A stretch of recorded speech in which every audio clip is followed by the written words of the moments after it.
perche humide va vous servir à 30 degrés à faire chambre de pouce, va vous servir à 160 degrés à faire tous vos mijotés de légumes. Donc c'est quoi un mijoté de légumes? C'est un gratin de pâtes, c'est une ratatouille, c'est une tagine, c'est un couscous, c'est une paella, puisque la paella est un mijoté de légumes secs, dans la connotation, on va dire, restauration, puisque un légume qui mijote dans un jus, c'est un mijoté. Un mijoté de légumes, de viande, ça va être quoi? Un pot-au-feu, un ragoût, une blanquette, une langue. Toute viande qui mijote dans un jus, c'est un mijoté de viande. Tous les mijotés de viande et de légumes, perche humide, 160 degrés. Pour les mijotés de légumes, la moyenne c'est 1 heure, 1 heure et demie maximum. Pour les mijotés de viande, vous divisez le temps de cuisson de la recette traditionnelle par 2. Il n'y a pas plus simple. L'avantage, c'est que vous mettez tous les ingrédients directement. Ça veut dire quoi? Il n'y a plus de braisage pour le bourguignon. Au début, les gens sont un peu déstabilisés par il n'y a plus de braisage pour le bourguignon. Donc s'il n'y a plus de braisage, il n'y a plus de sucre. Sauf que les sucres, c'est le sang.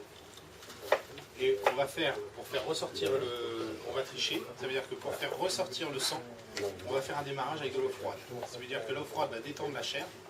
Et comme pour une marinade de sanglier, quand on détend la chair dans de l'eau froide, le sang traverse et va dans l'eau. Alors que de toute façon, le principe de base, c'est je fais braiser ma viande, je fais sortir les sucres, je déglace pour les faire remonter dans la sauce recuit la viande, les sucres rentrent.